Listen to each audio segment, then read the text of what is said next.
कि वो 10 लाख बोलेंगे तो हम उनसे बढ़िया दिखेंगे तभी ना हमको वोट मिलेगा। तो इसीलिए 19 लाख बोले। वो हम बीजेपी का स्पेशली बात नहीं कर रहे हैं, कांग्रेस के शत्रुघ्न सिन्हा भी आए हैं, वो भी आके कह रहे हैं खामोश खामोश। कहें कि उनका ये डायलॉग फेमस है और वो सोच रहे हैं कि खामोश बोल के लोगों को चूतिया बना लेंगे। हमनी के चूतिया बन जाए खामोश से। ये खामोश से हमनी के विकास हुई, ये खामोश से हमनी के कारखाना लगी, खामोश से हमनी के कोचिंग खोली। जब अभी मैं पूरे वीडियो जो बनाने वाला हूं उसमें मुझे किसी से भी पर्सनल भेदभाव नहीं है या पर्सनल दुश्मनी नहीं है। मैं जो भी बोल रहा हूं वो मेरी अपनी मन की बात है और आप अपनी मन की बात कमेंट सेक्शन में कर सकते हैं। ये भाइयों और बहनों, स्वागत है आपका हमारे चैनल स्वरूप मस्ती में। आज मैं बिहार के इलेक्शन से मन की बात करने वाला हूं। ये बिहार की जनता है जो अब जागरूक है, ये बिहार का युवा है जो अब जागरूक है। अब जाति धर्म भेदभाव पे हम लोग वोट नहीं देंगे। अब हम वोट देंगे रोजगार, अब हम वोट देंगे पढ़ाई, शिक्षा, रोजगार, इंडस्ट्रियलाइजेशन, अब हम इस सब पे वोट देंगे। Not in the case of caste and religion. ये सब पे जो बात होती थी कास्ट एंड रिलीजन पे, it is a matter of 30 years ago and from the previous 30 years we are suffering from so many problem. ई जोन प्रॉब्लम बाटे, ई जोन दिक्कत बाटे, ई हमनी के बाटे, आई हमनी के ठीक करे के बाद। तो मैं आज खासकर बक्सर जिले की बात करने वाला हूं। आज ही बक्सर जिले में असादुद्दीन ओवैसी आए थे और उनका पते ना रहे कि बक्सर जिले में आइल बड़न। बगल वाला से पूछे तड़न कि कौन जगह हटे, कौन जिला हटे। आई हम झूठ नहीं बोलत, रवा सब देखी वो क्लिप अभी आई, देख ली।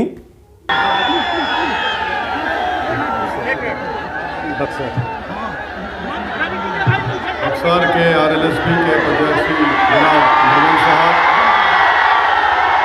आरएलएसपी के तमाम जिम्मेदारान जो ठीक बात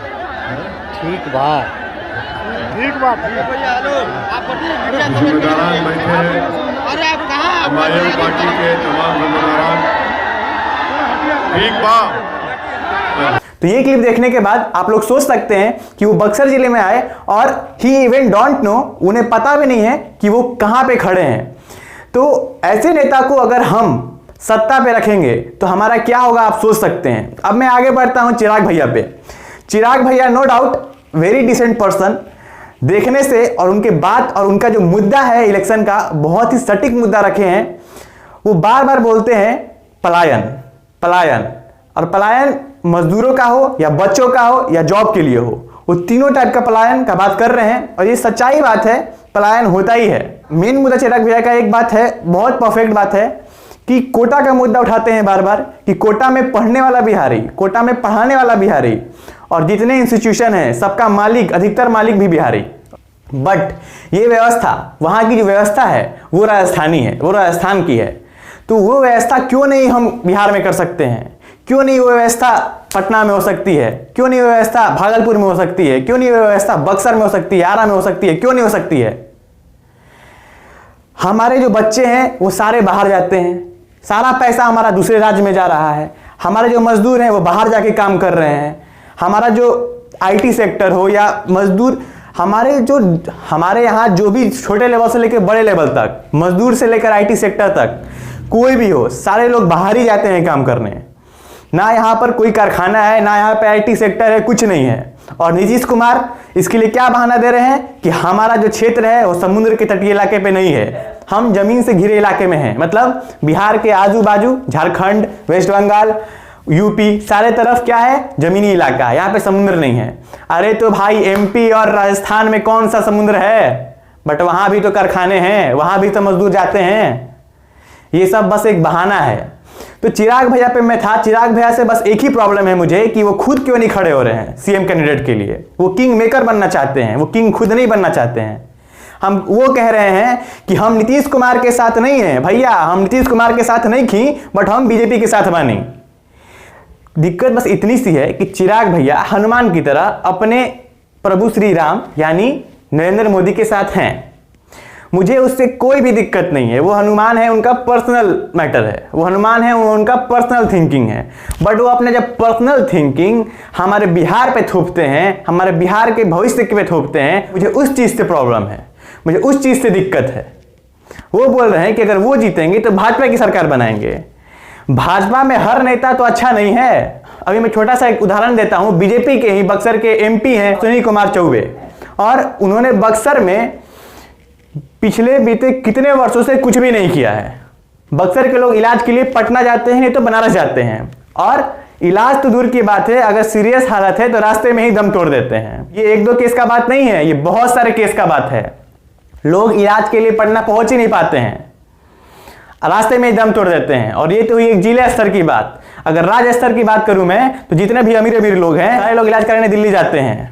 क्यों नहीं कोई पटना में इलाज करा लेता है? क्यों? सारे विधायक, सारे नेता, सारे लोग इलाज कराने के लिए जाते हैं दिल्ली। कोई एक नेता भी पटना में रुक के इलाज नहीं करा सकता है। पर जो भी गरीब है बक्सर का, आरा का, सासाराम का, गया का, छपरा का, सारा गरीब पटना ही जाता है इलाज कराने। और वहां पे इलाज के नाम पे क्या मिलता है? कुछ नहीं। सब गेट पे ही खड़ा रह जाता है और इलाज नहीं होता है, दम तोड़ देता है सब। और आधा से अधिक लोग तो रास्ता में ही मर जाता है। और मैं झूठ नहीं बोल रहा हूं, आप लोग जाके पता कर सकते हैं। और आप लोग भी बिहारी हैं तो आप लोग को पता होगा ये बात। आज बक्सर जिले में पुल का निर्माण के लिए अश्विनी कुमार चौबे कितने साल से बोल के रखे हैं कि जो गुमटी पे पुल है, पुल का निर्माण नहीं करवाए हैं वो। और वहां पर बच्चा सब इस स्कूल है, डीएवी फाउंडेशन, बच्चा सबको हमेशा लेट होता है वहां पे स्कूल में जाने के लिए। ऐसा तो नेता है हमारे। और चिराग पासवान जी कह रहे हैं कि हम बीजेपी का साथ देंगे। अरे चिराग पासवान भैया, आप खुद बन जाइए बीजेपी के। मुझे बीजेपी से पर्सनली कोई दिक्कत नहीं है, बट बक्सर का जो नेता है उससे दिक्कत है। जो बक्सर में बीजेपी की सरकार है उससे दिक्कत है, क्योंकि उसने कुछ ऐसा काम ही नहीं किया प्रगतिशील। अब मैं बात करता हूं तेजस्वी यादव की। तेजस्वी यादव का 3 मुद्दा है, वो हमारी सीधे नस पकड़ चुके हैं। पहला मुद्दा 10 लाख सरकारी रोजगार देंगे, 10 लाख सरकारी नौकरी देंगे। दूसरा मुद्दा है उनका कि जो भी फॉर्म में 500-700 रुपया लगता है वो हम लोग का माफ कर देंगे। एग्जाम सेंटर पे जाने के लिए जो भाड़ा लगता है वो भी वो माफ करेंगे। तो वो सारा पैसा माफ कर देंगे। सुनने में कान को बहुत अच्छा लग रहा है कि 10 लाख सरकारी नौकरी, फार्म का पैसा माफ और जाने आने का पैसा भी माफ। माने युवा शक्ति को सीधे अपने मुट्ठी में किए हैं कि हम सब पैसा ही माफ कर देंगे। और आज एक नया मुद्दा उठाए हैं कि बिजली जो है उसका आधा रेट कर देंगे, कहें कि बिहार में खुद का प्रोडक्शन करेंगे। सब कुछ सुनने में बहुत बढ़िया है, और हम लोग के पास अभी दूसरा विकल्प ही नहीं है। उनका जो रैली होता है तेजस्वी यादव का, उसमें बहुत भीड़ होता है, सब जमकर भीड़ करता है। तो अभी जो माहौल चल रहा है, उम्मीद है कि उन्हीं का सब सपोर्ट करेगा। बट एक ही दिक्कत है कि जब वो डिप्टी सीएम थे तो वो क्या किए? जब वो डिप्टी सीएम थे तो वो क्या किए? आप 5 साल मौका मांग रहे हैं, कहें कि आप कह रहे हैं कि आपको लंबी राजनीति करनी है। मान गए कि आपको लंबी राजनीति करनी है। हम लोग जनता के पास भी और कोई ऑप्शन नहीं है अभी। कहें कि हम लोग सोच रहे हैं कि हम लोग को तरक्की चाहिए, हम लोग को इंस्टॉलेशन चाहिए, हम लोग को कारखाना खुलना चाहिए, चीनी मिल, पेपर मिल, जूट मिल, ये सब खुलना चाहिए बिहार में, जो 15 से 30 साल तक बंद है, ये सब खुलना चाहिए। तो हम लोग के पास भी कोई दूसरा ऑप्शन नहीं है। आप ऐसा सपना दिखा रहे हैं, हम सब आपके साथ है, अभी हमको ऐसा लग रहा है। बहुत लोग होंगे जो उनके साथ नहीं होंगे। हम किसी भी पार्टी के साथ स्पेशली नहीं हैं। मेरा किसी भी पार्टी के साथ मत नहीं है कि हम इस पार्टी को देंगे। सबका सब दोगला है, सबका सब पार्टी दोगला है। कब कौन नियत बदलेगा कोई ठीक नहीं है। आज पिछला इलेक्शन में यही तेजस्वी यादव बोल रहे थे कि चाचा जी प्रणाम, बहुत अच्छा आप काम किए। यही थे वो चिराग पासवान, हम उनका सुने हैं वीडियो। वो पिछले इलेक्शन में कह रहे थे कि हमारे माननीय मुख्यमंत्री जी ने विकास की जो धारा रखी है ना, वो विकास की धारा को कोई रोक नहीं सकता है। और आज इस चुनाव में क्या कह रहे हैं? मैंने पिछला साल उनके साथ थे तो वो बहुत बढ़िया थे। यही होता रहा। ये लोग खाली मार्केटिंग कर रहे हैं। आप बूझ रहे हैं कि हम बिहारी गवार हैं, बेवकूफ हैं, हम युवा एकदम चूतिया हैं, कुछ बुझा ही नहीं रहा है हम लोग को। ये तेजस्वी यादव जी बोले कि 10 लाख नौकरी देंगे। अब वो सच बोले झूठ बोले, क्या वादा किए, क्या पूरा करेंगे पता नहीं। लेकिन तुरंत बीजेपी बोल दिया कि हम 19 लाख रोजगार देंगे। सरकारी नौकरी नहीं, यहाँ डिफरेंस है कि वो रोजगार का बात कह रहे हैं कि हम लोग को रोजगार देंगे 19 लाख। ठीक है, वो 19 लाख रोजगार देंगे तो ये क्या है? ये मार्केटिंग ही ना है कि वो 10 लाख बोलेंगे तो हम उनसे बढ़िया दिखेंगे तभी ना हमको वोट मिलेगा। तो इसीलिए 19 लाख बोले वो। और समझ रहे हैं, ये बात में उलझा रहे हैं कि रोजगार और सरकारी नौकरी में। और जो भी नेता आ रहा है, वो हम बीजेपी का स्पेशली बात नहीं कर रहे हैं, कांग्रेस के शत्रुघ्न सिन्हा भी आए हैं, वो भी आके कह रहे हैं खामोश खामोश। कहें कि उनका ये डायलॉग फेमस है और वो सोच रहे हैं कि खामोश बोल के लोगों को चूतिया बना लेंगे। हमनी के चूतिया बन जाए खामोश से।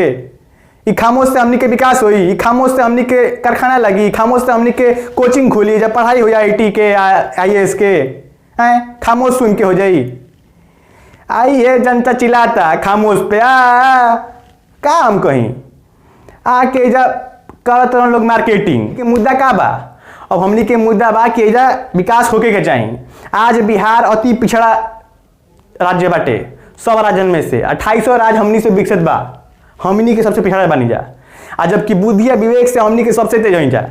लेकिन विकास जो होता, जो स्पीड से होता होके के चाहिए एरोप्लेन के स्पीड में, तो होगा था साला साइकिल के स्पीड में। जरूरत बा सरकार के बदले के। ई तो हम नीतीश कुमार के बारे में बोलते नहीं खी, क्या कि उनका के तो बदलने के बा, वो 10 तारीख के उनकर विदाई तय बा। लेकिन केकर सरकार आई ई रउआ लोग के हाथ में बा। 28 तारीख के इलेक्शन बा बक्सर में, और ई जगह छपरा हो गई, सिवान हो गई, और ई जगह इलेक्शन चलता। तो सब बिहार के जनता से हम हाथ जोड़ के विनती करतनी कि आपन विवेक बुद्धि खोल के जात पात धर्म पे ध्यान मत दी। रउआ लोगों के एक ही सोच रखे के बा विकास। ये हमार पर्सनल रहा हटे, रउआ लोगन के जोन रहा बा, रउआ लोगन आपन सोच समझ के दी। हम बक्सर की जनता के एक बार स्पेशली बतावल चाहतनी कि रामजी सिंह खड़ा बाड़न बक्सर से, तो हमारी वर्षों से बक्सर की सेवा करतन गरीबन के। तो बक्सर खातिर स्पेशली हम कहम कि रामजी सिंह के सोच समझ के आप लोग जिताई, वोट दी। हमारा कोनो पर्सनल केकरो से लगाव नहीं खे, केकरो से हमार फायदा नहीं खे, नुकसान नहीं खे।